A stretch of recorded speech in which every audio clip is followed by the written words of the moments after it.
Hello friends, welcome to our channel 360 degree engineer. आज की हमारा टॉपिक है loss of prime mover protection. आज की वीडियो में हम लोग लॉस ऑफ प्राइम मूवर होने से हमको जनरेटर में क्या प्रॉब्लम्स है और प्राइम मूवर लॉस होने का क्या क्या कॉजेस है और इसमें हम लोग क्या क्या प्रोटेक्शन का थ्रू हम लोग इसको अचीव कर सकते हैं, इसका ओवरव्यू में हम लोग बात करेंगे। ये हमारा पार्ट 1 का वीडियो है। इसके बाद हम आगे और कंटिन्यू कर देंगे इसी प्रोटेक्शन का बारे में, और इस प्रोटेक्शन में हम लोग पूरा क्लैरिटी हम लोग अचीव कर देंगे फ्रेंड्स। चलो फ्रेंड्स, शुरू करेंगे। सबसे पहले हमको लॉस ऑफ प्राइम मूवर होने का क्या क्या वजह हो सकते हैं, क्या रीजंस हो सकते हैं। अगर आप देखेंगे तो फ्रेंड्स, सबसे फर्स्ट चीज़ है हमको mechanical failure in prime mover. अगर आपका प्राइम मूवर में आपको कोई भी मैकेनिकल रिलेटेड फेल्यूर्स है, तब क्या हो सकते हैं, आपका प्राइम मूवर फेल होने का चांस है। इसकी बाद है आपको कोई भी ऑपरेटर का या कंट्रोल रिलेटेड इश्यूज हो सकते हैं, कोई भी इंस्ट्रूमेंटेशन या कंट्रोल रिलेटेड इश्यूज है।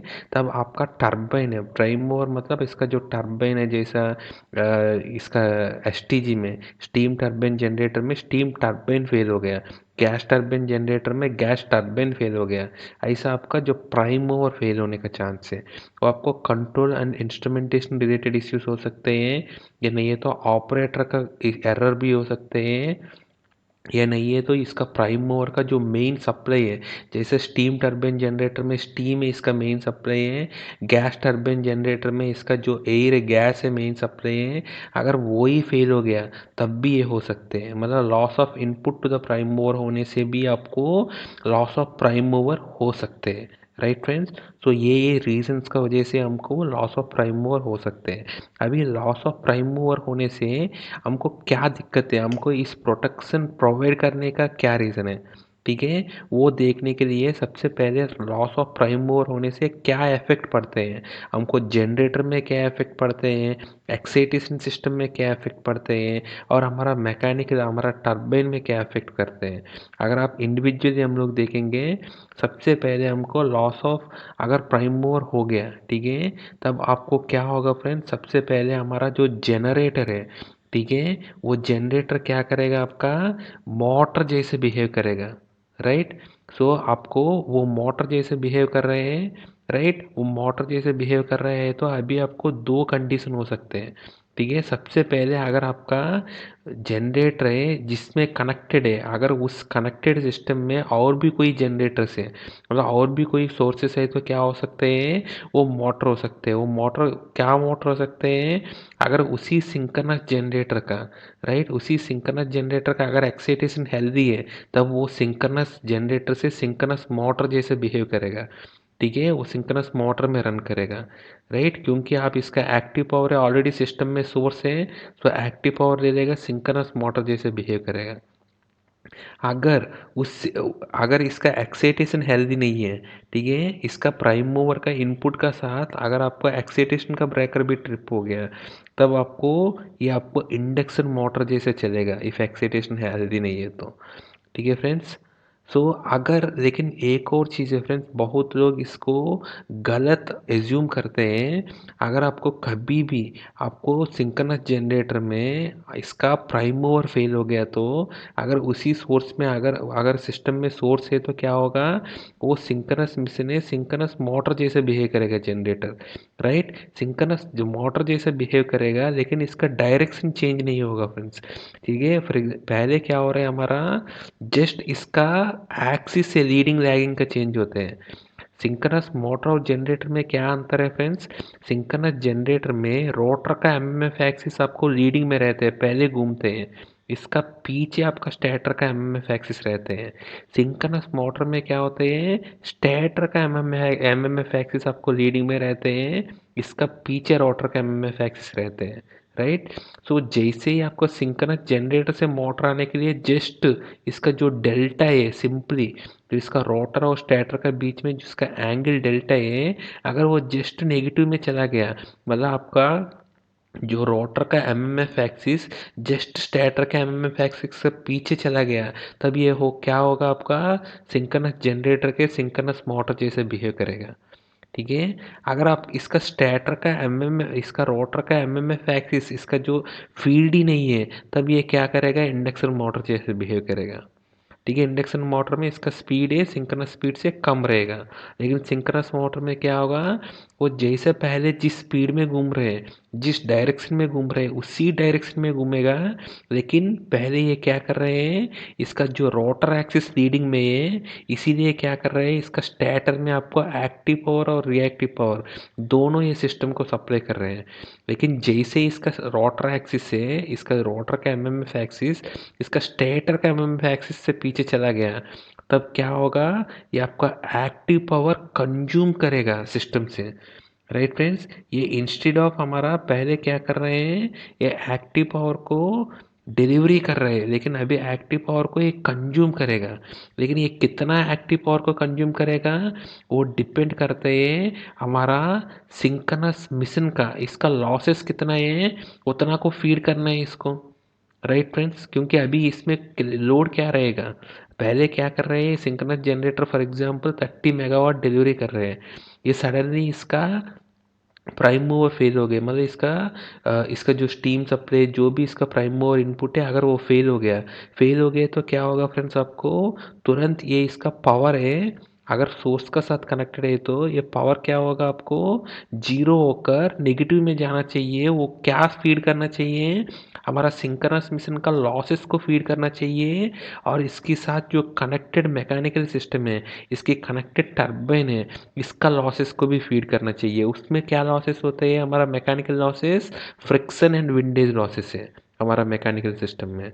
सो इसका मोटर का कितना एक्टिव पावर होगा, ये कि हमारा इलेक्ट्रिकल का इसका मिशन का कितना भी लॉसेस है वो आपको फीड करना चाहिए, प्लस हमारा मैकेनिकल लॉसेस है जो हमारा फ्रिक्शन एंड विंडेज लॉसेस है वो आपको फीड करना चाहिए। राइट, उतना एक्टिव पावर ये आपको कंज्यूम करेगा। राइट फ्रेंड्स, लेकिन अब अगर आपका जो सिस्टम में कोई सोर्स ही नहीं है, तब क्या होगा, अगर आपका सिस्टम में कोई सोर्स ही नहीं है तो आपका जो सिंक्रोनस मिशन है, धीरे धीरे क्या होगा, इसका स्पीड कम होकर स्टॉप हो जाएगा फ्रेंड्स। धीरे धीरे इसका इवेंचुअली फाइनली वो स्लो डाउन होकर स्टॉप हो ही जाएगा। ठीक है, कोई मोटरिंग एक्शन नहीं है, आपको धीरे धीरे धीरे धीरे ये कम स्टॉप हो जाएगा। ठीक है, सो ये इसका इफेक्ट है। अगर सोर्स है तब भी उस केस में ही आपको ये प्रॉब्लम है, आपको मोटर जैसे बिहेव करेगा। राइट, ये इसका ये है फ्रेंड्स। ठीक है, तो अभी हमको ये पता चल जाएगा, हमको आई आई मतलब आइसोलेटेड सिस्टम कहीं पे रहता नहीं है। आइसोलेटेड सिस्टम में है तो आपको प्रॉब्लम ही नहीं है। आइसोलेटेड सिस्टम में क्या हो रहे हैं, आपका कोई मोटरिंग एक्शन नहीं है, जैसे टर्बाइन फेल हो गया तो धीरे धीरे जनरेटर भी इसका स्पीड स्लो होकर फाइनली स्टॉप हो रहा है, जीरो स्पीड आ रहे हैं। राइट, इसका लॉसेस को मीट करके कम हो के फॉर एग्जाम्पल 30 मेगावाट का जनरेटर है और इसका लॉसेस है फॉर एग्जाम्पल 0.5 मेगावाट है। ठीक है, एक सेकंड में 0.5 मेगावाट है तो क्या होगा, वो धीरे धीरे इसका एनर्जी और वो मिला के इसका 3-4 मिनट में धीरे धीरे जीरो स्पीड तक आ जाएगा, वो लॉसेस को कंपनसेट करके करके करके करके और फाइनली जीरो स्पीड पे आएगा, कोई हेडेक ही नहीं है। लेकिन हमारा सिस्टम कभी ऐसे रहता नहीं है, सिंगल जनरेटर सिस्टम को फीड नहीं करते हैं। उसी सिस्टम में आपको बहुत सारे जनरेटर्स होगा, हमारा इंटरकनेक्टेड सिस्टम है। सो हमारा हमेशा केस है यही है। ठीक है, तो उस केस में क्या हो रहा है, हमको लॉस ऑफ प्राइम मूवर होने से हमारा सिंक्रोनस जनरेटर है मोटर जैसे बिहेव कर रहे हैं। ठीक है, अगर इसका एक्साइटेशन हेल्दी है तो सिंक्रोनस मोटर जैसे बिहेव कर रहे हैं, अगर इसका एक्साइटेशन हेल्दी नहीं है तो वो इंडक्शन मोटर जैसे बिहेव करेगा। लेकिन दोनों चीज़ में आपको ये क्या हो रहा है, आपको मोटरिंग मोड में चला जा रहा है हमारा जनरेटर मोटरिंग मोड में चला जा रहा है फ्रेंड्स। ठीक है, सो इसका मेन इफेक्ट है मोटरिंग मोड में जा रहे हैं। सो अभी मोटरिंग होने से क्या प्रॉब्लम है, मोटरिंग होने से क्या प्रॉब्लम है, अगर आप देखेगा तो सबसे पहले मोटरिंग होने में क्या प्रॉब्लम है फ्रेंड्स, हमारा सिस्टम में क्या अंतर पड़ते हैं। सिस्टम में इसका मैं ऑलरेडी बताया फ्रेंड्स, इसका मोटरिंग में कितना एक्टिव पावर रहता है, ज़्यादा नहीं है, सिर्फ लॉसेस को मीट करना है इसको। राइट। क्या लॉसेस है हमारा सिंक्रोनस मशीन में, हमारा जो जनरेटर का लॉसेस है प्लस इसका जो मैकेनिकल लॉसेस है, जो हमारा फ्रिक्शन एंड विंडेज लॉसेस है, वो आपको जनरली क्या होगा, अगर इसका एफिशिएंसी अगर 90% है तो 10% ही मीट करने हैं। पहले 30 मेगावाट का जनरेटर है, मैक्सिमम वो 10 to 15% मेगावाट ही देगा अभी। राइट, मतलब 30 मेगावाट में 3 मेगावाट लेगा एक्टिव पावर सिस्टम से। उससे उसकी वजह से आपको सिस्टम में ज़्यादा अंतर नहीं पड़ेगा एक्टिव पावर का वजह से, क्योंकि वो ऑलमोस्ट नेग्लिजिबल है। मतलब ये जनरेटर कुछ नहीं दे रहे हैं। अगर ये जनरेटर ट्रिप हो गया या नहीं है तो ये जनरेटर मोटरिंग मोड में गया, ये दोनों के दोनों दोनों कंडीशन में आपको सिस्टम का सेम ही समझते हैं, क्योंकि ऑलमोस्ट नेग्लिजिबल है। ये ट्रिप हो गया तो इसका एक्टिव पावर जीरो हो गया। अगर ये ट्रिप नहीं हुआ, मोटरिंग में गया, तो इसका एक्टिव पावर बहुत कम है, लेस देन 10% है, वो भी आपको ट्रिप जैसे ही मान लीजिए। सो एक्टिव पावर का वजह से, ये मोटरिंग मोड में जाने का वजह से आपको सिस्टम में कुछ भी अंतर नहीं पड़ेगा एक्टिव पावर का केस में। Right friends. सो आपको अभी रिएक्टिव पावर में क्या होगा, ठीक है। अगर आप रिएक्टिव पावर में देखेगा तो आपको मोटरिंग की वजह से सबसे पहले जिस जनरेटर मोटरिंग में गया, वो जनरेटर क्या करेगा, अभी सिस्टम को सपोर्ट करने के लिए ट्राई करेगा। क्यों करेगा फ्रेंड्स, यहाँ देखेगा तो ये ऑलरेडी जनरली हमेशा केस यही है, आपको ओनली टर्बाइन ट्रिप हो गया लेकिन इसका एक्साइटेशन कभी ट्रिप नहीं होगा। सो आपको हमेशा सिंक्रोनस मोटर जैसे ही बिहेव करेगा वो। सिंक्रोनस मोटर है तो अभी आपका इसका एक्साइटेशन हेल्दी है, और इसका एवीआर ऑटो में, फॉर एग्जांपल एवीआर ऑटो में है तो क्या करते हैं, इसका एवीआर हमेशा इसका ट्राई करेगा, इसको एक्साइटेशन रीएडजस्ट करेगा, सो दैट इसका जो टर्मिनल वोल्टेज है वो आपको मेंटेन करने के लिए ट्राई करेगा। ठीक है, टर्मिनल वोल्टेज मेंटेन करने के लिए ट्राई करने के लिए वो क्या करेगा, बेसिकली हमारा सिस्टम को सपोर्ट करेगा। ठीक है फ्रेंड्स, सिस्टम को सपोर्ट कैसे करेगा, कैसे करेगा, अगर वो ऑलरेडी लैगिंग पावर फैक्टर में अगर मशीन चल रहे हैं, तब ये क्या करेगा, आपको वायर आउटपुट को इंक्रीज करेगा। ठीक है फ्रेंड्स, ये डिपेंड करते हैं वायर है कितना है इनिशियल ऑपरेटिंग स्टेट का ऊपर। अगर ऑलरेडी हमारा सिस्टम में हमारा जनरेटर है लॉस ऑफ प्राइम मूवर होने से पहले अगर लैगिंग पावर फैक्टर पे चल रहे हैं, ठीक है, तब ये क्या करेगा, आपको वायर आउटपुट को इंक्रीज करेगा। राइट, अगर ये आपको लीडिंग पावर फैक्टर में चल रहे हैं, तब आपको वायर आउटपुट को डिक्रीज करेगा। तो ये आपको सिस्टम को सपोर्ट करने के लिए ट्राई करेगा। क्यों सपोर्ट कर रहे हैं, ये रिएक्टिव पावर देकर इसका एक्सचेंज में क्या ले रहे हैं, एक्टिव पावर कंज्यूम करने के लिए ट्राई कर रहे हैं सिस्टम से। ठीक है, वो सिस्टम जैसे ही आपका सारे मिशन आपको एक्टिव पावर फुल पे चल रहे हैं, ठीक है, बाकी सिस्टम आपको इसको एक्टिव पावर कैसे देगा, बाकी सिस्टम जो रिएक्टिव पावर बाकी सिस्टम को दे रहे हैं वो कम करके वो रिएक्टिव पावर इस मिशन से कंपनसेट हो जाएगा, और बदले में ये एक्टिव पावर उस सिस्टम से ले लेगा। राइट फ्रेंड्स, तो बैलेंस मेंटेन करने के लिए ट्राई करेगा सिस्टम। ठीक है फ्रेंड, इसीलिए ये क्या करेगा, सिस्टम को सपोर्ट करने के लिए ट्राई करेगा। ये आपका एवीआर है। राइट, फॉर एग्जांपल इसी एवीआर है, ठीक है, इसका फॉर एग्जांपल इसका एवीआर में ये इसका एवीआर में अगर आपको ऑटो में है तो ठीक है, अगर मैनुअल में है तो क्या होगा देखने के लिए, सबसे पहले इसका वायर है कितना चेंज होगा।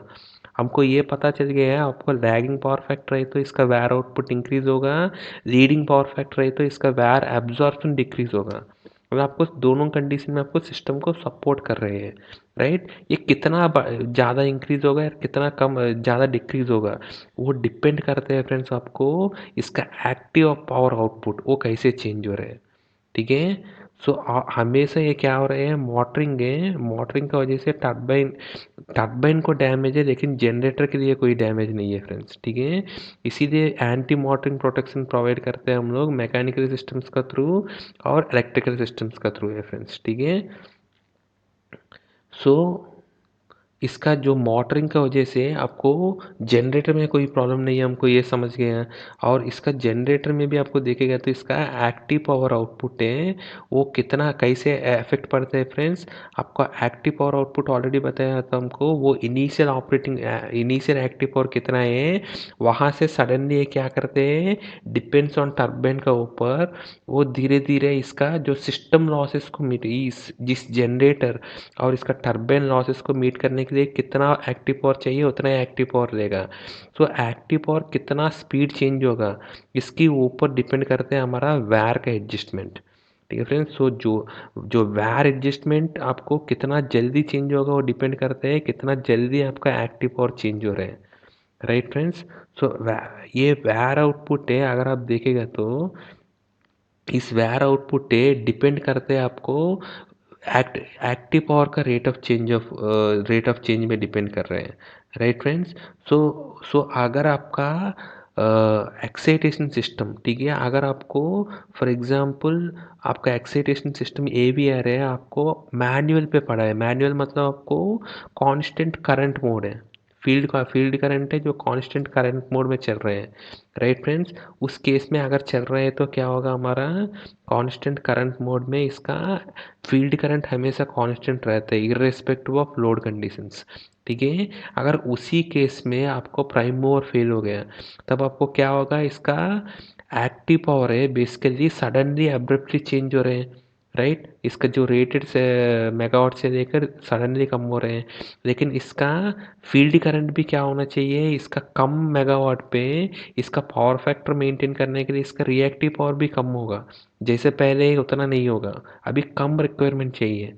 ठीक है। लेकिन आपका रिएक्टिव पावर है आपको उतना मतलब इसका फील्ड करंट का प्रोपोर्शनली बहुत ज़्यादा होगा, उसकी वजह से टर्मिनल वोल्टेज बहुत ज़्यादा इंक्रीज हो जाएगा फ्रेंड्स। ठीक है। सो इसी वजह से आपको हमेशा इसीलिए रिकमेंड करते हैं कभी भी कोई भी सिंक्रोनस जनरेटर अगर आपको सिंक्रोनिज्म कंडीशन पे अगर चल रहा है तो इसका एवीआर हमेशा ऑटो में रहना चाहिए, क्योंकि ये एक कंडीशन में बता रहा था, ऐसे बहुत सारे कंडीशंस में आपको लॉस ही चलते हैं। ठीक है। इसीलिए एवीआर ऑटो में नहीं है तो यहाँ क्या हो रहे हैं, सिंपली आपका लॉस ऑफ प्राइम मूवर होने से आपका लॉस ऑफ प्राइम मूवर में आपको फॉल्ट है। प्री फॉल्ट में जितना ये एक्टिव और रिएक्टिव और कर रहे हैं, पोस्ट फॉल्ट में क्या हुआ, आपका एक्टिव और सडनली ड्रॉप हो गया है लेकिन रिएक्टिव और उतना ही ये दे रहे हैं। सो इसकी वजह से क्या होगा, टर्मिनल वोल्टेज बहुत ज़्यादा इंक्रीज हो जाएगा, उसकी वजह से इंसुलेशन फेलियर भी हो सकते हैं। ठीक है फ्रेंड्स। इसीलिए ये भी यार हमेशा सिंक्रोनिज्म कंडीशन पे हमेशा ऑटो में रहना चाहिए फ्रेंड्स। ठीक है। इसकी बात है इसका rate of change of active power, ये कितना जल्दी चेंज होगा वो डिपेंड करते हैं आपका जो टर्बाइन का ऊपर, जो प्राइम मूवर का ऊपर। अगर वो फॉर एग्जांपल आपका स्टीम टर्बाइन है, जो टर्बाइन है आप यूज़ कर रहे हैं, अगर वो थर्मल पावर प्लांट है तो उसमें स्टीम टर्बाइन यूज़ करते हैं। स्टीम टर्बाइन क्या होते हैं आपका, बहुत ग्रेजुअली इसका आउटपुट पावर चेंज होते हैं, क्योंकि हमको पता है फ्रेंड्स स्टीम टर्बाइन में इसका जो स्टीम है आपको एचएचपी स्टीम यूज़ करते हैं, वो आपको 505 मतलब 515 केजी से लेकर 505 केजी का मतलब इसका बीच में रहते हैं। इसमें इसका जो स्टीम का वॉल्यूम है बहुत ज़्यादा है। ठीक है। आप इसका एसटीजी का इवन इसका ईएसपी कट ऑफ भी हो गया है तो इसके बाद भी इसका अंदर जो ट्रैप्ड स्ट्रीम है वो बहुत ज़्यादा वॉल्यूम है, उसकी वजह से टर्बाइन है बहुत ड्यूरेशन तक, ठीक है, ये चल सकते हैं उसी स्टीम से। ठीक है। इसी वजह से इसका जो rate of decrease of output power है वो बहुत ग्रेजुअल डिक्रीज होते हैं, सडनली नहीं होते हैं आपको ईएसपी कटने के बाद भी। ठीक है। सो जैसे ही अगर ये ग्रेजुअली डिक्रीज हो गया तो एक्टिव पावर, इसका रिएक्टिव पावर भी क्या होगा, ग्रेजुअली डिक्रीज होगा फ्रेंड्स। ठीक है। क्योंकि पावर फैक्टर इंपॉर्टेंट है, पावर फैक्टर भी मेंटेन करना है एवीआर को। ठीक है फ्रेंड्स। सो इसीलिए ये आपको ग्रेजुअली होगा, लेकिन आप कभी भी डीजी सेट ले लिया, ठीक है, सिंपल डीजल जनरेटर सेट, उसमें क्या है फ्रेंड्स, इसमें आईसी इंजन है, उसमें आपको कोई स्टोर्ड एनर्जी नहीं है। जैसे इसमें आपको आईसी इंजन में सडनली आपको फ्यूल कट गया था या मैकेनिकली इसका टर्बाइन ट्रिप हो गया, तब आपको क्या होगा, इसका सडनली इसका एनर्जी लूज हो जाएगा और इसका एक्टिव पावर है सडनली आपको जीरो मतलब कम हो जाएगा, जो बहुत जल्दी आपको रिड्यूस हो जाएगा। उस केस में आपको क्या होगा, आपका एवीआर है बहुत जल्दी इसका रिएक्टिव पावर भी कम करना पड़ेगा। सो इसका एवीआर है बहुत फास्टली इसका जो एक्सेटर और जनरेटर का टाइम कॉन्स्टेंट्स का थ्रू ये कंट्रोल करके इसका टर्मिनल वोल्टेज को बहुत जल्दी इसको कम करेगा फ्रेंड्स। इसीलिए एवीआर ऑटो में रहना बहुत इंपॉर्टेंट है। राइट फ्रेंड्स, यहाँ आपको एवीआर का एक्शन बहुत इंपॉर्टेंट है। ठीक है, सो बहुत जल्दी कम करेगा फ्रेंड्स यहाँ। ठीक है, सो इसीलिए नेक्स्ट है फ्रेंड्स, ये आपको मतलब टोटली इलेक्ट्रिकल सिस्टम में क्या हो रहा है, आपको ये ओवरव्यू हो गया फ्रेंड्स। इलेक्ट्रिकल सिस्टम में क्या हो रहे हैं, इसका एक्टिव पावर आपको कम हो रहे हैं और लॉसेस को मीट करने के लिए नेगेटिव में जा रहे हैं, और इसका रिएक्टिव पावर भी एक्टिव पावर का जो रेट में एक्टिव पावर कम हो रहे हैं उसी रेट पे रिएक्टिव पावर भी आपको कम हो रहे हैं फ्रेंड्स। ठीक है, सो आपको सिस्टम में ज़्यादा अंतर नहीं पड़ रहे हैं। ठीक है, और जनरेटर को भी ज़्यादा अंतर नहीं पड़ रहे हैं।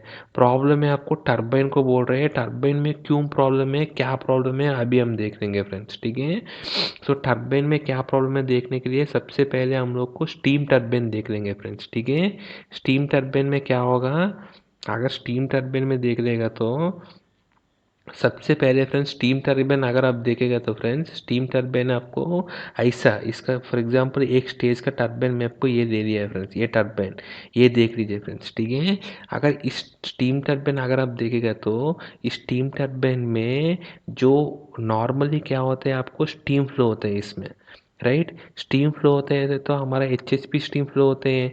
एच स्टीम है फ्रेंड्स, इसका 505 515 kg मतलब 515 डिग्रीज तक इसका टेम्परेचर रहता है, 105 100 का ऊपर मतलब 100 का आसपास इसका प्रेशर रहता है, इसीलिए एच स्टीम है। सो इसका अगर आप देखिएगा तो लास्ट स्टेज तक भी इसका टेम्परेचर अराउंड 500 डिग्रीज तक इसका रहता है इसका। ठीक है, इवन आपका ये मेटल है, ये ब्लेड से सारे मेटल है, लेकिन वो इतना टेम्परेचर पे मतलब 400 500 डिग्रीज टेम्परेचर पे ये मेटल कैसे रहते हैं फ्रेंड्स, पता है आपको, मतलब ऑलमोस्ट मोल्टेन मेटल जो होते हैं, मोल्टेन मेटल मतलब फ्रेंड्स कभी भी आप देखेगा तो अगर कोई भी मेटल का आप मेल्ट करेगा तो मोल्टेन मेटल क्या होते हैं, आप मोल्टेन मेटल लिक्विड फॉर्म में रहते हैं, उसको जो शेप में इसको डालेगा तो वो शेप में फिट करेगा लिक्विड। राइट, ऐसे ही हमारा स्टीम टर्बाइन या गैस टर्बाइन कोई भी टर्बाइन दे दीजिए, इसका जो टर्बाइन ब्लेड से उतना हाई टेम्परेचर का वजह से बहुत ही सॉफ्ट रहता है इसका उस टेम्परेचर का वजह से। ठीक है, इसीलिए जो टर्बाइन्स उसको डिज़ाइन करते हैं वो टर्बाइन है वो पर्टिकुलर टेम्परेचर, वो पर्टिकुलर प्रेशर, वो पर्टिकुलर फ्लो के लिए डिज़ाइन होते हैं। इससे ऊपर अगर कुछ भी चेंज होता है तो वो क्या हो जाते हैं, डीफॉर्म हो जाते हैं, वो माइनर चेंजेस भी। इसीलिए आप देखेगा तो स्टीम टर्बाइन के केस में अगर वो कंडेंसिंग स्टीम टर्बाइन है तब इसका जो लास्ट स्टेज में क्या होता है, हम लोग वैक्यूम मेंटेन करते हैं। ठीक है, वैक्यूम मेंटेन करते हैं। अगर वो फॉर एग्जांपल वो आपको बैक प्रेशर का टर्बाइन है तब इसका जो बैक प्रेशर है जो आपको एचपी स्टीम में या एलपी स्टीम में जो प्रेशर है वो आपको मेंटेन करते हैं उस प्रेशर। फॉर एग्जांपल ये वैक्यूम मतलब आपको कंडेंसिंग टर्बाइन है, ये आपको लास्ट स्टेज का टर्बाइन स्टेज है अगर आप समझ लीजिए। तब आपका लास्ट स्टेज का टर्बाइन स्टेज में यहाँ आपको नेगेटिव प्रेशर होना चाहिए, एटमॉस्फेरिक प्रेशर से नीचे होना चाहिए। ठीक है, सो आपका उस नेगेटिव प्रेशर की वजह से जो आपका फ्लो बनेगा स्टीम फ्लो उतना फ्लो ज़्यादा बनेगा। राइट, अगर आपका नेगेटिव प्रेशर से जगह आपको पॉजिटिव प्रेशर में जा रहे हैं तो स्टीम फ्लो कम होगा, और यहाँ आपको पॉजिटिव प्रेशर की वजह से क्या होगा मैं आपको बताया तो ऑलरेडी, ये आपका टर्बाइन ब्लेड से ऑलरेडी सॉफ्ट मेटल जैसे बहुत सॉफ्ट रहते हैं उस टेम्परेचर की वजह से।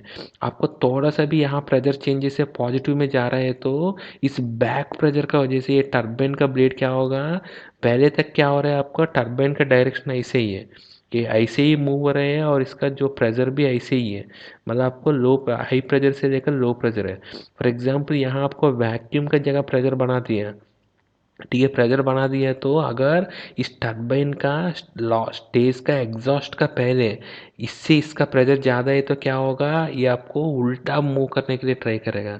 ये जो मूव करने के लिए ट्राई का जो छोड़ दीजिए, आप उसका उल्टा का जो इसका टॉर्क भी लगेगा ना स्टीम का, उस टॉर्क से जो इसका सॉफ्ट मेटल है वो ऐसे मुड़ जाएगा फ्रेंड्स। ठीक है, क्योंकि ये टरबाइन का ब्लेड से डिज़ाइन किया था, आपको फ्लो ऐसे ही है, इसका जो स्पेसिफाइड फ्लो डायरेक्शन के लिए डिज़ाइन किया था, ठीक है, उस टेम्परेचर पे। नॉर्मली अगर आप इसका रूम टेम्परेचर पे, तो ये तो मेटल है, हार्ड मेटल है, आप इसमें कुछ भी कर दीजिए ये बेंड नहीं होगा। लेकिन आप उस टेम्परेचर पे इसको क्या हो रहा है, आपको छोटा से भी, इसीलिए आपको कंडेंसिंग स्टीम टरबाइन में यहाँ आपको वैक्यूम मेंटेन करना बहुत इंपॉर्टेंट है।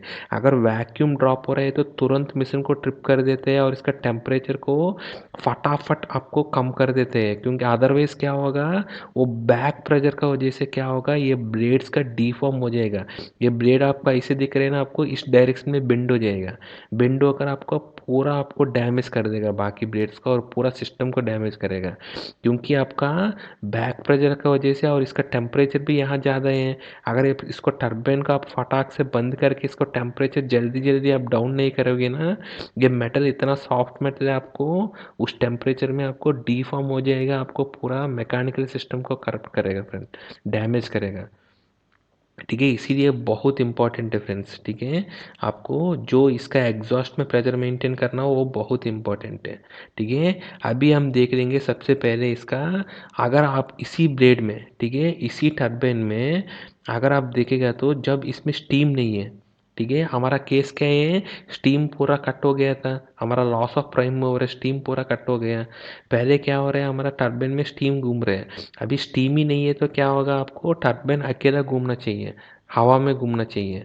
हवा में घूमेगा तो ये किसको मीट करना है, इसका मैकेनिकल लॉसेस है, वो हमारा फ्रिक्शन एंड विंडेज लॉसेस है इसका, उसको मीट करना चाहिए, राइट। वो फ्रिक्शन एंड विंडेज लॉसेस की वजह से क्या होगा, सॉरी फ्रेंड्स, ये फ्रिक्शन एंड विंडेज लॉसेस की वजह से ये क्या होता है, हमारा टरबाइन का ब्लेड से हीट हो जाएगा। ये हीट क्यों होगा फ्रेंड्स, ये लॉस है, लॉस की वजह से ये हीट होगा। पहले तक क्या हो रहे हैं, नॉर्मली भी फ्रिक्शन एंड विंडेज लॉसेस रहते हैं रनिंग में, लेकिन जो स्टीम आपको फ्लो हो रहा है कंटिन्यूसली, वो स्टीम आपको उस हीट को कैरी ओवर लेकर, मतलब ये हीट को लेकर आपको जा रहे हैं, एक continuous steam flow. Steam flow continuously हो रहा है, इसी वजह से आपको इनफैक्ट ये स्टीम है, आपको इसको कूल कर रहे हैं।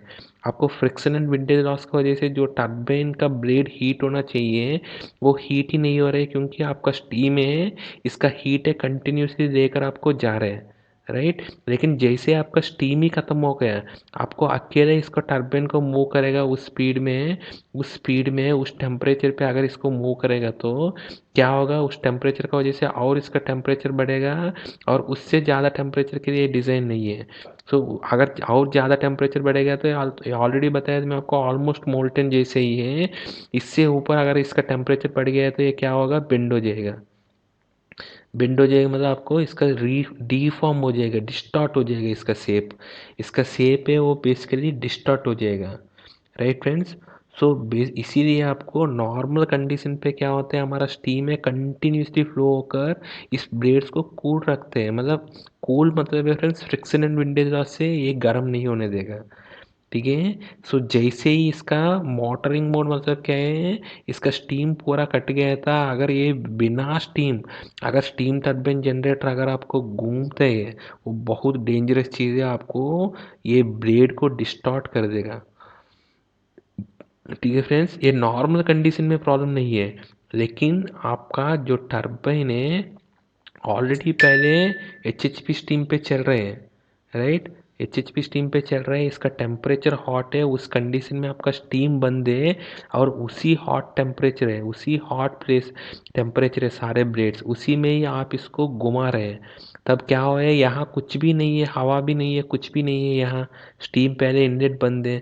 तो उसमें ही आपको फ्रिक्शन एंड विंडेज लॉस की वजह से इसका जो टेम्परेचर है ऑलरेडी है, उससे वो ऊपर पहुंच रहे हैं, यहाँ कूल करने के लिए कुछ भी नहीं है, कोई फ्लो भी नहीं है। सो इसी वजह से आपको डिस्टॉर्ट हो जाएगा ये, राइट फ्रेंड्स। सो नेक्स्ट है, जो आपका जो कंडेंसिंग टर्बाइन्स होते हैं, हमारा स्टीम टर्बाइन से दो प्रकार का स्टीम टर्बाइन्स हो सकते हैं। एक आपका condensing steam turbine, condensing steam turbine मतलब जो टर्बाइन का लास्ट स्टेज में आपको कंडेंसर रहता है, वो कंडेंसर से हमको स्टीम को फिर वाटर में कन्वर्ट करते हैं और उसको दोबारा लेकर जाते हैं, राइट। उसको स्टीम कंडेंसिंग टर्बाइन्स बोलते हैं। वो कंडेंसिंग टर्बाइन में इसका एग्जॉस्ट में हम लोग वैक्यूम मेंटेन करते हैं। जो दूसरा टर्बाइन है फ्रेंड्स हमारा बैक प्रेशर टर्बाइन बोलते हैं। बैक प्रेशर मतलब आपको इसका मतलब कंडेंसिंग करते ही नहीं है, हम लोग स्टीम को वेस्ट ही नहीं करते बैक प्रेशर टर्बाइन में। इसे back pressure turbine higher efficiency है कंडेंसिंग टर्बाइन से कंपेयर करेगा तो, क्योंकि वहाँ आपको स्टीम को हम लोग कंडेंस नहीं कर रहे हैं तो हम लोग स्टीम का लॉस ही नहीं कर रहे हैं। मतलब आपको स्टीम में ओनली एक्सट्रैक्शन ले रहे हैं एसटीजी में, ठीक है। स्टीम टरबाइन जनरेटर में आप ओनली एक्सट्रैक्शन ले रहे हैं। फॉर एग्जाम्पल एचएचपी स्टीम आपका टरबाइन में जा रहे हैं, एचपी और एलपी स्टीम ले रहे हैं, कोई कंडेंसेट नहीं है, ठीक है। वो एचपी एलपी स्टीम का हम लोग यूज़ कर रहे हैं, उसको हम लोग बैक प्रेशर टरबाइन्स बोलते हैं। लेकिन आपको जो कंडेंसिंग टरबाइन से अगर इसका वैक्यूम वेल मेंटेन्ड है तब वो टरबाइन आपको ज़्यादा देर तक इसका मोटरिंग में आप इसको चला सकते हैं। इसका मोटरिंग विथस्टैंड पीरियड है ज़्यादा रहते हैं आपको कंडेंसिंग टरबाइन्स में। अगर कंडेंसिंग टरबाइन्स में भी अगर इसका वैक्यूम अगर कम हो रहे हैं, वैक्यूम प्रेशर कम हो रहे हैं तो तब भी इसका विथस्टैंड टाइम है वो कम हो जाएगा। और इसका जो बैक प्रेशर टरबाइन में भी इसका जो विथस्टैंड टाइम है मोटरिंग एक्शन का विथस्टैंड टाइम है वो कम रहता है फ्रेंड्स, ठीक है। सो जो जो डीफॉर्म होगा, जो टेम्परेचर बढ़ेगा बोल रहा हूँ, वो थोड़ा टाइम का बाद होगा, तुरंत नहीं होगा। वो कितना टाइम का बाद हो रहे हैं वो डिपेंड करते हैं आपका वो एक्सट्रैक्शन टरबाइन है या नहीं है, तो आपका कंडेंसिंग टरबाइन है इसका ऊपर, ठीक है फ्रेंड्स। और दूसरा ये जो टरबाइन ऐसे होते हैं फ्रेंड्स, हमारा फर्स्ट स्टेज है इसका ब्लेड्स का डायमीटर कम रहते हैं, लास्ट स्टेज में ज़्यादा रहते हैं, मतलब इसका डायमीटर ज़्यादा रहते हैं। हमको पता है फ्रेंड्स हमारा मैकेनिकल सिस्टम में जिसका डायमीटर ज़्यादा है तो वहाँ उसका टिप वेलोसिटी ज़्यादा है। टिप वेलोसिटी अगर ज़्यादा है तो वहाँ आपको क्या होगा फ्रेंड्स, आपको हाइयर हीटिंग होगा, राइट। जिसमें आपको टिप वेलोसिटी ज़्यादा है वहाँ आपको हाइयर हीटिंग होगा। उसकी वजह से क्या हो रहा है आपको, यहाँ आपको लास्ट स्टेज ऑफ टरबाइन है, टरबाइन का लास्ट स्टेज में आपको क्रिटिकल टेम्परेचर्स तक पहुँचेगा। लास्ट स्टेज इसका एग्जॉस्ट हैंड है, हमारा टरबाइन का जो एग्जॉस्ट बोलते हैं, नहीं ये तो लास्ट स्टेज है टरबाइन का। वहाँ आपको टिप वेलोसिटी ज़्यादा है, उसमें आपको टेम्परेचर और ज़्यादा होगा फ्रेंड्स, ठीक है। सो उसकी वजह से क्या होगा आपको, लार्जर मतलब आपको एग्जॉस्ट साइड है, आपको ब्लेड से और ज़्यादा टेम्परेचर बढ़ेगा और आगे वाला तो थोड़ा कम टेम्परेचर बढ़ेगा, राइट फ्रेंड्स। नेक्स्ट है आपका जो लॉस ऑफ स्टीम होने का वजह से आपका हीट इक्वलाइजेशन भी लॉस हो जाएगा। हीट इक्वलाइजेशन क्यों लॉस होगा फ्रेंड्स, मैं आपको ऑलरेडी बताया था इसका। अगर आप देखेगा तो जो मॉटरिंग मोड में जैसे ही होते हैं ये, उसमें आपको लोकलाइज्ड हॉटस्पॉट्स होते हैं, क्योंकि आपको जैसे बताया था इसका जैसे इसका लास्ट स्टेज में ये ज़्यादा गर्म होते हैं, फर्स्ट स्टेज में इसका ज़्यादा गर्म नहीं होते हैं। और नॉर्मली भी आपका जो विंडेज लॉसेस भी है फ्रेंड्स, ये फंक्शन ऑफ स्टीम डेंसिटी है। अगर स्टीम डेंसिटी ज़्यादा है तो ज़्यादा विंडेज लॉस होगा, कम है तो कम होगा। यहाँ आप देखिएगा तो एरिया ज़्यादा है लास्ट स्टेज में, ये टरबाइन भी ऐसे होते हैं, एरिया ज़्यादा है। तो यहाँ इस लास्ट स्टेजेस में आपको ज़्यादा टेम्परेचर्स बढ़ेगा, आगे वाले में कम टेम्परेचर्स बढ़ेगा। सो आपको हीट बैलेंस नहीं हो रहे हैं। जब आपको स्टीम फ्लो होता है तब आपको heat balanced well maintained thermally equilibrium में है। लेकिन आपको जैसे ही स्टीम है ही नहीं है, अगर वो ओनली आपको फ्री स्पेस में अगर ये घूम रहे हैं, जब आपको विंडेज लॉसेस की वजह से वो आपको हॉट मतलब अलग अलग टेम्परेचर बनेगा एक एक जगह, इसकी वजह से आपको हॉट स्पॉट्स ज़्यादा होगा। और वो हॉट स्पॉट्स का वजह से आपको थर्मल स्ट्रेसेस ज़्यादा बढ़ेगा, उसकी वजह से आपको ब्लेड्स का दोबारा डिस्टॉर्शन हो सकते हैं। अगर ब्लेड कभी भी आपको डिस्टॉर्ट होगा तो ब्लेड क्या होगा, आगे नेक्स्ट ब्लेड को रब करेगा और नेक्स्ट ब्लेड को वो आगे रबिंग करके बहुत ज़्यादा वेर एंड टेयर को लीड करेगा। सो इसीलिए आपका स्टीम टरबाइन में फ्रेंड्स हमेशा हम लोग को कभी भी हम लोग स्टीम टरबाइन में आप देखेगा तो आपको मिनिमम स्टीम तो हमेशा चाहिए ही चाहिए आपको। स्टीम नहीं है तो क्या होगा, अगर रनिंग मशीन है बिना स्टीम को इसको बंद करना ही नहीं है, ठीक है। आपको थोड़ा सा मिनिमम स्टीम फ्लो में ही इसको बंद कर देना चाहिए। सो इसीलिए स्टीम टरबाइन में मिनिमम स्टीम तो हमेशा रिक्वायर्ड है, सो दैट टरबाइन ब्लेड से वो कूल रखने के लिए वो आपको ये कितना मिनिमम स्टीम चाहिए वो डिपेंड करते हैं हमारा मिशन का डिज़ाइन का ऊपर, ठीक है। सो इसीलिए हमारा हमेशा, अगर आपको मिनिमम स्टीम इसका अंदर हम लोग अलाउ कर रहे हैं, मतलब आपको एक्टिव पावर मिनिमम तो ये जनरेट दे सकते हैं, जब तक इसमें स्टीम है तब तक ये एक्टिव पावर दे सकते हैं। सो इसीलिए आपको स्टीम टर्बाइन जनरेटर में कभी भी हम लोग मिनिमम स्टीम से नीचे हम लोग कम नहीं कर सकते हैं, राइट। तो इसका मतलब है फ्रेंड्स, हमको स्टीम टर्बाइन जनरेटर है कभी भी आपको मोटरिंग मोड तक जा नहीं सकते। मिनिमम स्टीम में छोड़ना मतलब आपको मिनिमम एक्टिव पावर तक इसको लेकर जा सकते हैं। तो मिनिमम एक्टिव पावर मतलब आपको आपको हमेशा इसका जो लिमिटिंग कंडीशन है डिज़ाइन का ऊपर, ये मिनिमम स्टीम मेंटेन करना है स्टीम टर्बाइन में। मतलब ये आपको कोई भी कंडीशन में उतना मिनिमम एक्टिव पावर तो लेगा। उसकी बाद आपको उसको ट्रिप करना है, इसका नीचे स्टीम को आप लेकर नहीं जा सकते हैं। इसीलिए आपको स्टीम टर्बाइन जनरेटर में हमेशा आपको लो फॉरवर्ड पावर प्रोटेक्शन रिले रहते हैं, ठीक है। रिवर्स पावर प्रोटेक्शन रिले नहीं रहते हैं, क्योंकि हमको रिवर्स तक जाना ही नहीं है स्टीम टर्बाइन जनरेटर में। आपको मिनिमम स्टीम फ्लो मेंटेन करना है। आपको रिवर्स पावर कब जाएगा, आपको स्टीम फ्लो पूरा निकल गया, बिल्कुल कोई स्टीम फ्लो नहीं है, और इसका ऊपर आपको लॉसेस को मीट करने के लिए अगर जनरेटर और पावर ले रहे हैं तब आपको रिवर्स पावर है। सो इसीलिए आपको रिवर्स पावर रिले नहीं रहते स्टीम टर्बाइन जनरेटर में। लो स्टीम टर्बाइन जनरेटर में हमेशा लो फॉरवर्ड पावर रिले रहते हैं। वो एक रीज़न है, हम आगे नेक्स्ट वीडियोस में जैसा हम लोग बता देंगे और क्या रीज़न से हम लोग लो फॉरवर्ड पावर प्रोटेक्शन आपको स्टीम टर्बाइन जनरेटर में देने का। ठीक है फ्रेंड्स, अभी के लिए ये देख लीजिए, स्टीम टर्बाइन जनरेटर में आपको मिनिमम स्टीम फ्लो तो चाहिए एज पर डिज़ाइन है, ठीक है। सो ये और दूसरा ये, और इसको जो लो फॉरवर्ड पावर पे दिया है तो आपको इंस्टेंटेनियस प्रोटेक्शन नहीं दे सकते हैं, क्योंकि आपको इवन स्टीम टर्बाइन जनरेटर में भी जब ये सिंक्रनाइज करते हैं तब इसका एक्टिव पावर कुछ भी नहीं रहते हैं, ठीक है। उस केस में बहुत कम स्टीम फ्लो रहते हैं, ठीक है। इसीलिए आपको जो मिनिमम स्टीम फ्लो, इसीलिए आपको सिंक्रनाइजेशन का कंडीशन पे ट्रिपिंग अवॉइड करने के लिए लो फॉरवर्ड पावर पे, सो इसको आपको क्या करते हैं, थोड़ा सा टाइम डिले रखते हैं, ठीक है, लो फॉरवर्ड पावर का। वो हम लोग लो फॉरवर्ड पावर का आगे हम लोग जो वीडियो बनाएंगे उसमें हम लोग इन डिटेल डिस्कस करेंगे फ्रेंड्स, ठीक है। सो ये आपको स्टीम टर्बाइन में प्रॉब्लम्स हैं, ये सारे के वजह से, ये सारे प्रॉब्लम्स का वजह से हम लोग स्टीम टर्बाइन जनरेटर को कभी भी आप मिनिमम स्टीम फ्लो के ऊपर, मतलब आपको जिसका करस्पॉन्डिंग जो मिनिमम एक्टिव पावर है इससे नीचे, मतलब आप कभी भी लेकर नहीं जाते हैं। मोटरिंग तो दूर की बात है, आप उससे नीचे तो लेकर नहीं जा सकते स्टीम टर्बाइन जनरेटर। सो आपको मोटरिंग भी अलाउड नहीं है स्टीम टर्बाइन जनरेटर में, ठीक है। सो नेक्स्ट है फ्रेंड्स, हम लोग हाइड्रो टर्बाइन में देख लेंगे। हाइड्रो टर्बाइन में क्या होगा फ्रेंड्स, हाइड्रो टर्बाइन में फ्रेंड्स, अगर आपको कभी भी आपको पानी बंद हो गया सडनली, पानी बंद हो गया तो पानी बंद हो गया तो सडनली आपको रनर में थोड़ा पानी रह सकते हैं। अगर आपको रनर है स्टीम टर्बाइन का, अगर आपको पानी का अंदर है, ठीक है, क्योंकि इसका ग्रेविटी की वजह से नीचे का पार्ट में टर्बाइन में आपको रनर में थोड़ा पानी रह सकते हैं। अगर आपका रनर अगर अंडर वाटर में है तब आपको क्या करते हैं, आपको मोटरिंग कंडीशन की वजह से, मोटरिंग कंडीशन मतलब उस अगर पानी नीचे का पार्ट में है रनर में है, आप इसको और घुमा देगा तो आपको क्या होगा, जब ब्लेड नीचे का पार्ट में ज़्यादा है तो वो हिट करते हैं वाटर को, इसकी वजह से आपको रनर डैमेज हो सकते हैं और इसका जो टर्बाइन ब्लेड भी डैमेज हो सकते हैं ड्यू टू कैविटेशन है, ठीक है फ्रेंड्स।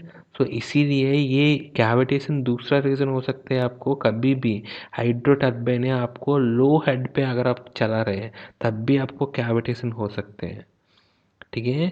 सो ये लो प्रेशर है आपको, अगर टर्बाइन का बैक में ब्लेड्स का बैक में अगर होता है तो उसमें आपको क्या होता है, टाइनी, मतलब आपको बहुत छोटा छोटा लो टेम्परेचर से डिफरेंट डिफरेंट टेम्परेचर से आपको जब टर्बाइन का ब्लेड नीचे हिट करते हैं पानी को तब इसका टेम्परेचर बढ़ता रहते हैं। उस टेम्परेचर बढ़ते बढ़ते वो आपको नीचे का वाटर में एक स्टीम बबल्स जैसे जनरेट करेगा, और वो आपको टर्बाइन ब्लेड्स को हिट करके आपको क्या करेगा, टर्बाइन ब्लेड को आपको एरोड करेगा, पिटिंग करेगा फ्रेंड्स, ठीक है। तो इसीलिए लो प्रेशर है इसका बैक प्रेशर में, इसकी वजह से एरोजन एंड पिटिंग होगा, ठीक है।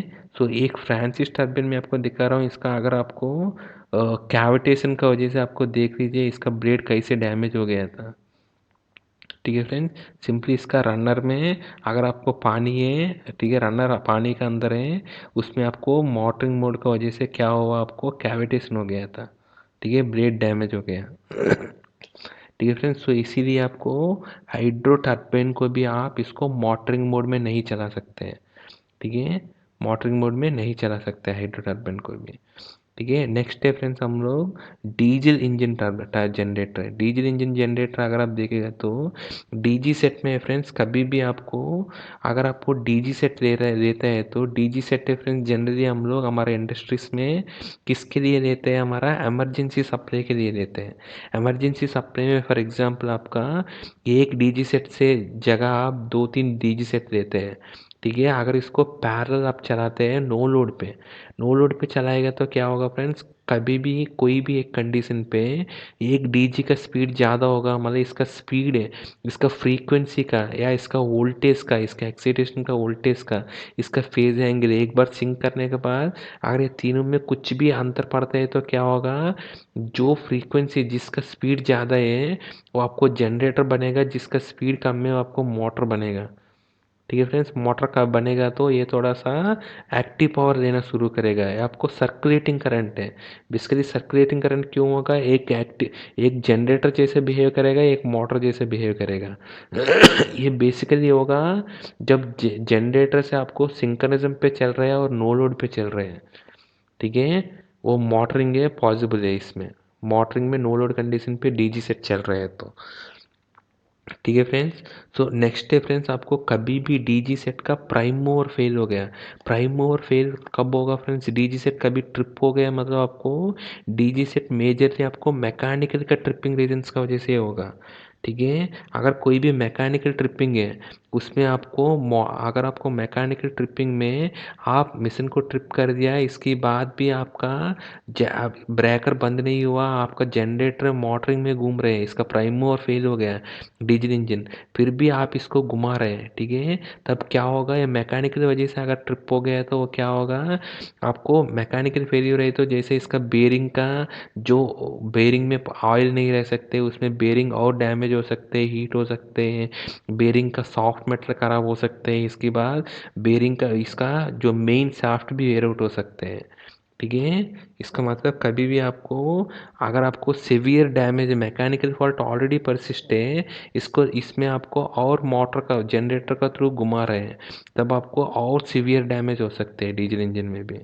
ठीक है, और डीजल इंजन में और दूसरा मेन रिस्क है फ्रेंड्स हमारा, ये सबसे बड़ा रिस्क है, अगर डीजल इंजन ट्रिप हो गया लेकिन जो कंबसन चैम्बर में जो डीजल चला गया, जो फ्यूल चला गया, वो फ्यूल तो अनबर्न्ड फ्यूल है, वो तो डीजल इंजन ट्रिप होने के बाद इसका जो इग्निशन बंद हो गया, लेकिन इसका जो डीजल है, जो अनबर्न्ड फ्यूल है इसका अंदर है, उस कंडीशन पे आप इसको जनरेटर का थ्रू इसको और घुमा रहे हैं, तब उसमें आपको फायर और एक्सप्लोजन हो सकते हैं। ठीक है, तो इसीलिए आपको डीजल इंजन को मेन ये एक्सप्लोजन और फायर को अवॉइड करने के लिए, अनबर्न्ड फ्यूल की वजह से, इसी वजह से डीजल इंजन का जनरेटर में भी आप इसको मोटरिंग मोड आप अवॉइड ही करना है। ठीक है, डीजल इंजन में भी आप इसको डैमेज ही हो सकते हैं, ठीक है, एक्सप्लोजन और फायर हो सकते हैं मेन, सो इसीलिए उसमें भी आपको अलाउ नहीं कर सकते डीजल इंजन में भी। नेक्स्ट है फ्रेंड्स हमारा गैस टर्बाइन है। गैस टर्बाइन में देखेगा तो आप फ्रेम 5 या फ्रेम 6 मशीन्स में देखेगा तो फ्रेंड्स इसका जो टर्बाइन है ज़्यादा स्पीड पे घूमते हैं, जो जनरेटर है हमेशा 3000 आरपीएम पे घूम रहे हैं टू पोल का मशीन में, टू मेंटेन हमारा सप्लाई फ्रीक्वेंसी 50 हर्ट्ज रखने के लिए आपका जनरेटर आपको 3000 आरपीएम पे घूमने ही घूमने हैं। लेकिन गैस टर्बाइन में हमारा फ्रेम 6 या फ्रेम 5 का मशीन्स में इसका जो कंप्रेसर है और इसका जो कंप्रेसर का इसका जो आउटपुट है, इसका जो आउटपुट का एयर प्रेशर मेंटेन करने के लिए और इसका जो एयर का वॉल्यूम मेंटेन करने के लिए, कंप्रेस्ड एयर वॉल्यूम, आपको ज़्यादा स्पीड में घुमाना पड़ता है फ्रेम 5 और फ्रेम 6 मशीन्स में। ठीक है, तो उस केस में उसमें क्या करना पड़ता है हमको, आपको एक लोड गियर बॉक्स रहते हैं एलजीबी, इसको एलजीबी का नाम पे भी बुला देते हैं।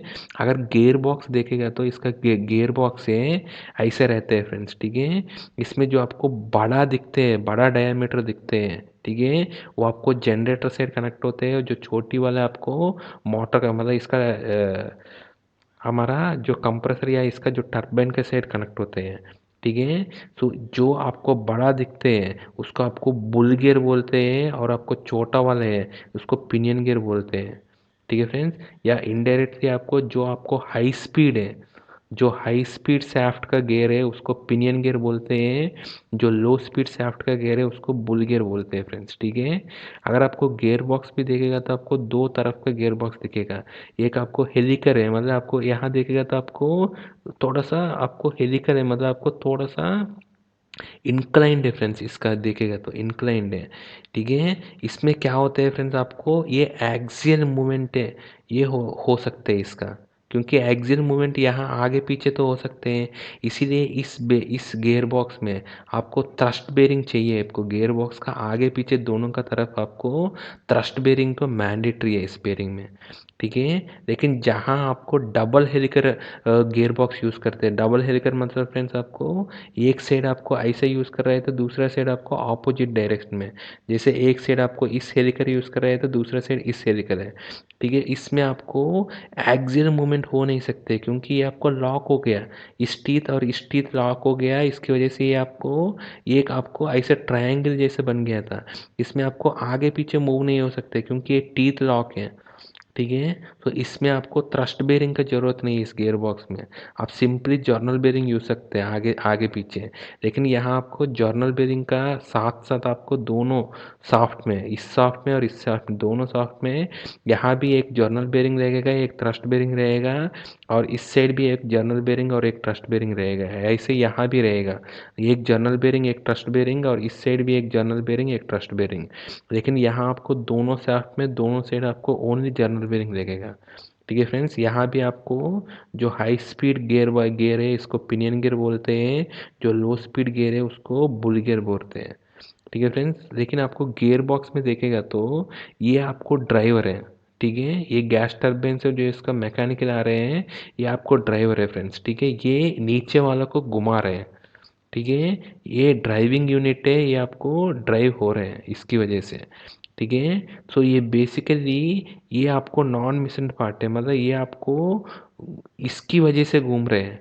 लेकिन जब आपको मोटरिंग मोड होगा तब क्या होगा, ये दोनों का पर्पस उल्टा हो रहे हैं, राइट। अभी क्या हो रहा है, ये इसको घुमा रहे हैं, ये शाफ्ट इसको घुमा रहे हैं, लेकिन आपका जो गियर बॉक्स है उसके लिए डिज़ाइन नहीं है, ठीक है। गियर बॉक्स में ये टीथ इसको घुमा सकते हैं, ये टीथ इसको घुमा नहीं सकते। अगर ये टीथ इसको घुमा रहे हैं तो ये आपको डैमेज हो जाएगा, ठीक है फ्रेंड्स। गियर बॉक्स पूरा डैमेज हो सकते हैं, ठीक है। ये वेयर आउट हो जाएगा गियर बॉक्स। इसीलिए आपको गियर बॉक्स में आपको रिवर्स मूवमेंट नहीं हो सकते हैं। आपको हमेशा पिनियन गियर है, मतलब ये आपको हाई स्पीड जो आपको ये घुमाने वाला है वो आपको स्ट्रेंथ रहते हैं, आपको ये थोड़ा सा वीक रहते हैं। आपको इसको उल्टा अगर करेगा वो आपको पॉसिबल नहीं है, ठीक है। इसका डिज़ाइन ही ऐसे आता है। ड्राइवर जो ड्राइविंग यूनिट कौन सी है, आपको ड्रिवन यूनिट कौन सी है, वो आपको पहले ही इसके हिसाब से ही इसका मेट्रोलॉजी डिज़ाइन होते हैं। अगर इसको आपको फैक्ट्री में यहाँ आपको थोड़ी देर के लिए उल्टा करना है तो पॉसिबल ही नहीं है, क्योंकि ये इसका स्ट्रेंथ उतना नहीं होता है इसको घुमाने के लिए। तो उसकी उसके चक्कर में क्या होगा, इसका टीथ पूरा डैमेज हो जाएगा, ठीक है, इसको घुमाना है तो, ठीक है फ्रेंड। तो इसीलिए आपको गैस टरबाइन में, इनफैक्ट गैस टरबाइन क्या है, जहाँ भी आपको लोड गियर बॉक्स होते हैं वहाँ आपको मोटरिंग एक्शन आपको अलाउ ही नहीं करना चाहिए। मोटरिंग एक्शन में ये गियर आपको उल्टा एक्शन हो रहे हैं, ठीक है। सो मोटरिंग एक्शन आपको इसको अलाउ ही नहीं कर सकते हैं, ठीक है। उसमें आपको पूरा गियरिंग सिस्टम है, पूरा गियर बैक्स आपको डैमेज हो जाएगा। गियर बॉक्स डैमेज हो गया है तो आपको दोनों मतलब पूरा सिस्टम को आप इसको रिप्लेस करना पड़ेगा, आपको बहुत कॉस्टली एफर्ट है वो, ठीक है। तो इसीलिए आपको मोटरिंग इसमें अलाउ करना ही नहीं है इसमें, ठीक है। सो इसीलिए आपको गैस टरबाइन जनरेटर में भी आप इसको मोटरिंग अलाउ नहीं कर सकते फ्रेंड्स। सो इसी वजह से आपको मोटरिंग में जैसे पहले बताया था, आपको प्रोटेक्शन है हमको चाहिए ही चाहिए, क्योंकि आपको जनरेटर को भी प्रॉब्लम नहीं है लॉस ऑफ प्राइम मूवर में, हमारा सिस्टम को भी प्रॉब्लम नहीं है, लेकिन आपको टरबाइन को प्रॉब्लम है। जो आपको ड्रिवन इक्विपमेंट है, जो प्राइम मूवर है उसको हमारा मोटरिंग की वजह से प्रॉब्लम है फ्रेंड्स, ठीक है।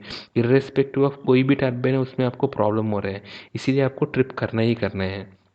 वो ट्रिप करने के लिए हमको दो प्रकार से ट्रिपिंग है, जैसे पहले बताया था, एक आपको मैकेनिकल मोटरिंग प्रोटेक्शन है, एक आपको इलेक्ट्रिकल बेस्ड मोटरिंग प्रोटेक्शन है। मैकेनिकल बेस्ड मोटरिंग प्रोटेक्शन में जैसे स्टीम टर्बाइन है, स्टीम टर्बाइन से तो हम लोग क्या कर सकते हैं, डिफरेंशियल प्रेशर स्विचेस है। जो डिफरेंशियल प्रेशर, जो हमारा प्रेशर स्विच क्या होता है, इसका डिफरेंशियल प्रेशर है। कभी भी आपको लॉस ऑफ स्टीम में क्या हो रहा है, आपको सडनली प्रेशर डिफरेंस हो गया था, ठीक है। अगर आपको प्रेशर डिफरेंस इसका प्रेशर स्विच से ऊपर अगर पहुंच गया तो आपको ये डिटेक्ट कर सकते हैं स्टीम लॉस हो गया, आप इसको, इससे आप इसका मैकेनिकल मोटरिंग है, मतलब आपको मोटरिंग प्रोटेक्शन आगे हो सकते हैं सोचकर आप इसको ट्रिपिंग कमांड दे सकते हैं, ठीक है। सो इसकी बेसिस में दूसरे आपको ऑलरेडी बताया था हमारा सॉरी फ्रेंड, स्टीम टर्बाइन का केस में आपको कभी भी मोटरिंग हो रहा है तो इसका एग्जॉस्ट है लास्ट स्टेज में क्या हो रहा है, इसका टेम्परेचर बढ़ रहा है, ठीक है। अगर इसका एग्जॉस्ट हुड में अगर हम लोग टेम्परेचर डिटेक्टर लगा देगा, ठीक है, टेम्परेचर डिटेक्टर लगा देगा तो क्या होगा, आपको वहाँ आपको टेम्परेचर अगर ज़्यादा हो रहे हैं तब आपको इसका मतलब है आपको स्टीम का सप्लाई है ही नहीं है, क्योंकि हम लोग ऑलरेडी देखा फ्रेंड्स, हम लोग जो आपका लॉस मतलब मोटरिंग एक्शन में सबसे ज़्यादा विंडेज लॉसेस की वजह से, फ्रिक्शन एंड विंडेज लॉसेस की वजह से जो मैक्सिमम हीटिंग है आपको एग्जॉस्ट हुड में ही होते हैं, मतलब लास्ट स्टेज में ही होते हैं आपको। अगर उस हुड में अगर आप टेम्परेचर मेजर करोगे तो आपको बहुत इजी वे है आपको डिटेक्ट करने के लिए आपको मोटरिंग मोड को, ठीक है। लेकिन ये इतना रिलायबल नहीं है, क्योंकि टेम्परेचर डिटेक्टर है, उस टेम्परेचर पे आपको माल ऑपरेट भी हो सकते हैं, ठीक है। इसीलिए इसको जनरली ट्रिपिंग के लिए यूज़ नहीं करते हैं, ये सिर्फ सिंपली आपको मोटरिंग को डिटेक्ट करने के लिए यूज़ करते हैं और अलार्म प्रोवाइड करने के लिए यूज़ करते हैं, ठीक है। क्योंकि इसका जो वेरिएशन है, टेम्परेचर वेरिएशन है एग्जॉस्ट हुड में, ठीक है, वो आपको बहुत मतलब चेंज होते हैं, लेकिन बहुत ज़्यादा चेंज नहीं है, वो चेंज है टर्बाइन ब्लेड के लिए, एग्जॉस्ट के लिए डैमेज है, लेकिन वो डिटेक्टर के लिए इतना रिलायबल नहीं है, टेम्परेचर डिटेक्टर इतना माइनर इंक्रीज इन चेंज में आप इसको पकड़ नहीं सकते हैं।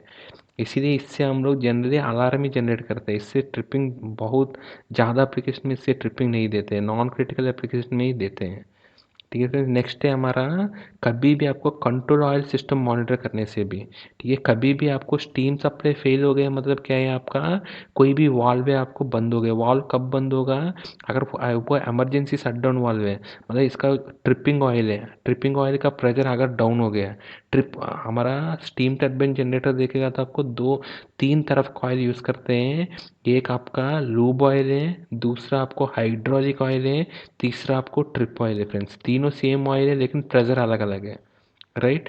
सो आपको लूब ऑयल है आपको मेन बेरिंग का लुब्रिकेशन के लिए यूज़ करते हैं, ट्रिप ऑयल आपको जितना भी आपको इमरजेंसी शटडाउन वाल्व से हैं उसमें आपको ट्रिप ऑयल यूज़ करते हैं, वो ट्रिप ऑयल का प्रेशर से ही वो वाल्व वो ओपन में रहते हैं, अगर ट्रिप ऑयल का प्रेशर कभी भी कम हो गया है तो वो वाल्व तुरंत आपको शट डाउन हो जाते हैं, ठीक है। सो अगर आपको ट्रिप ऑयल का प्रेशर आप मॉनिटर कर रहे हैं, आपको ट्रिप ऑयल का प्रेशर आपको सडनली कम हो रहे हैं, आपको ट्रिप ऑयल का प्रेशर कम हो रहा है तो इसका मतलब है आपको स्टीम बंद हो ही जाएगा, तो आप इसको मोटरिंग को पहले ही मैकेनिकल का वे से थ्रू आप इसको डिटेक्ट कर सकते हैं, ठीक है। ये एक वो मेथड है।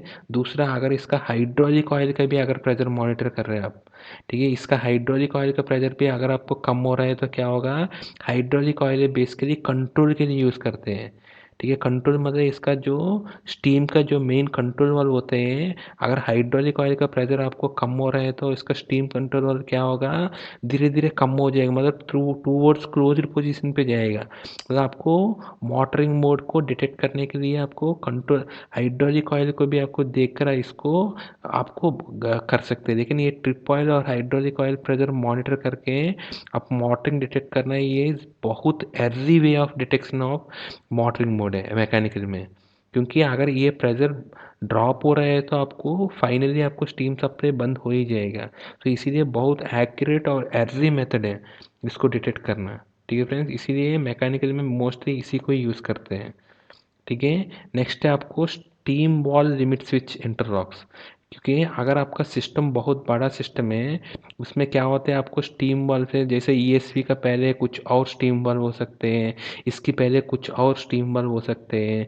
ऐसा आपको मेन स्टीम लाइन में आपको 5 या 10 स्टीम वाल्व्स हैं, ठीक है। कभी भी कोई भी स्टीम वाल्व ऑपरेट होता है पीछे वाला, अगर स्टीम वाल्व ऑपरेट हुआ है तो वाल्व का इसका लिमिट स्विच होता है पूरा बंद हो गया, यार बंद हो रहा है तो इसका लिमिट स्विच ऑपरेट होगा।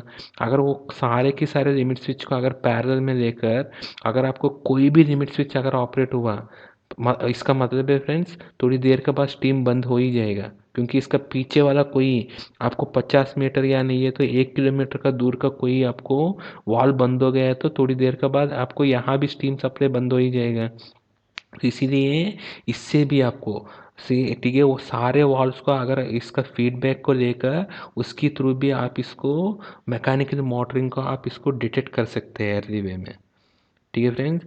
सो ये सारे बेसिकली हमारा स्टीम टरबाइन में। अगर आपको हाइड्रोलिक टरबाइन में आ गया तो हाइड्रोलिक टरबाइन में आपको फ्लो इंडिकेटर्स का थ्रू, फ्लो इंडिकेटर्स में क्या होता है, हमारा फ्लो इंडिकेटर कैसे यूज़ करते हैं, डिफरेंशियल प्रेशर का बेसिस में। अगर इसका जो हाइड्रोलिक टरबाइन में आपका डिफरेंशियल प्रेशर एक्चुअली सडनली ज़्यादा है, ठीक है, तब क्या इसका मतलब क्या है, आपको डायरेक्ट फ्लो है ही नहीं है, ठीक है। सो इसके थ्रू आप इसको आप मतलब मेजर कर सकते हैं, ये आपको मैकेनिकल मोटरिंग है, सडनली आपको पानी बंद होने वाला है डिफरेंशियल प्रेशर होने से, ठीक है। सो इसके थ्रू आप इसको बहुत एक्यूरेटली हाइड्रोलिक टरबाइन में आप इसको यूज़ कर सकते हैं फ्रेंड्स, ठीक है। सो जनरली ये मैकेनिकल सिस्टम में हमेशा सिंगल पॉइंट से कभी यूज़ नहीं करता है, इसमें 2 आउट ऑफ 3 यार 3 मतलब आपको या नहीं है तो 3 आउट ऑफ 5 है, ऐसे यूज़ करते हैं। सिंगल पॉइंट, सिंगल एक कॉन्टैक्ट से या एक फीडबैक से इसका ट्रिपिंग कभी नहीं देते आपको क्रिटिकल सिस्टम में, ठीक है। सो ये सब देख कर ही आपको जनरली फॉल्स मॉनिटरिंग के लिए, नहीं तो फॉल्स मॉनिटरिंग इंडिकेशन को अवॉइड करने के लिए ये सब देख के ही करते हैं फ्रेंड्स, ठीक है। तो ये सब आपको मैकेनिकल मॉनिटरिंग प्रोटेक्शन है। हमारा इलेक्ट्रिकल मेथड से फॉर मॉनिटरिंग प्रोटेक्शन है। आपको दो मेथड से आपको ऑलरेडी समझ गया होगा।